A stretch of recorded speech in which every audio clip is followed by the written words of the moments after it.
आइए आपको सुनाते हैं माता कैकेयी के त्याग की कहानी। अगर यह वीडियो पसंद आए तो लाइक और शेयर जरूर करें। राजा दशरथ की तीसरी पत्नी कैकेयी भगवान राम से अपने बेटे भरत से भी ज्यादा प्रेम करती थी। उन्हें राम से बहुत आशाएं थी। जब कैकेयी ने भगवान राम से 14 वर्षों का वनवास मांगा था तब सबसे ज्यादा भरत हैरान हुए थे, क्योंकि वह जानते थे कि माता राम से कितना प्रेम करती है। विवाह से पहले कैकेयी महर्षि दुर्वासा की सेवा किया करती थी।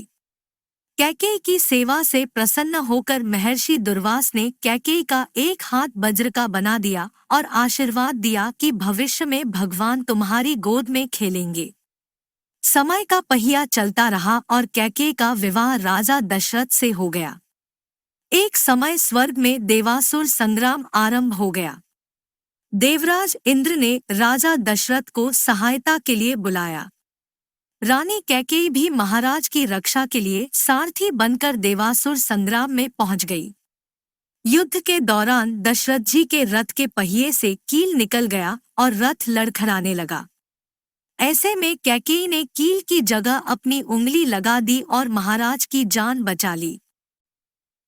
राजा दशरथ को जब पता चला कि कैकेयी ने युद्ध भूमि में किस साहस का परिचय दिया है तो वह बहुत प्रसन्न हुए और 3 वरदान मांगने के लिए कहा।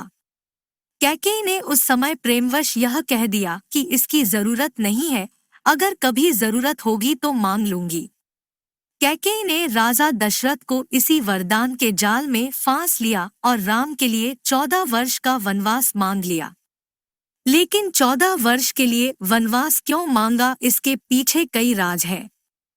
आपको जानाकर हैरानी होगी कि देवताओं ने कैकेयी से यह काम करवाया था। अध्यात्म रामायण कहती है कि एक रात जब माता कैकेयी सोती है तो उनके स्वप्न में विप्र, धेनु, सुर, संत सब एक साथ हाथ जोड़ के आते हैं और उनसे कहते हैं कि हे माता कैकेयी, हम सब आपकी शरण में आए हैं। महाराजा दशरथ की बुद्धि जड़ हो गई है, तभी वो राम को राजा का पद दे रहे हैं।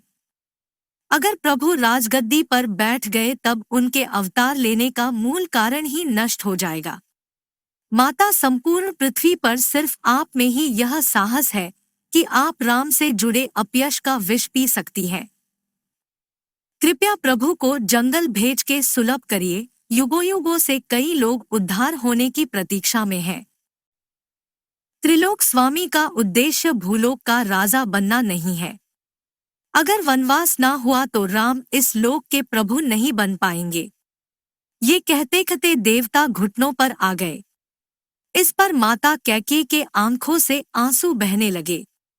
कैकेयी ने 14 वर्ष का वनवास मांगकर यह समझाया कि अगर व्यक्ति युवावस्था में 14 यानी 5 ज्ञानेंद्रियां कान, नाक, आँख, जीभ, त्वचा और 5 कर्मेंद्रियां वाक, पाणी, पाद, पायु, उपस्थ तथा मन, बुद्धि, चित्त और अहंकार को वनवास अर्थात एकांत आत्मा के वश में रखेगा, तभी अपने अंदर के घमंड और रावण को मार पाएगा।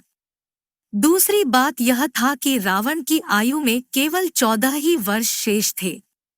प्रश्न उठता है कि यह बात कैकेयी कैसे जानती थी? ये घटना घट तो रही थी अयोध्या में, लेकिन योजना देवलोक की थी। कोप भवन में कोप का नाटक हुआ था। कैकेयी को राम पर भरोसा था लेकिन दशरथ को नहीं था।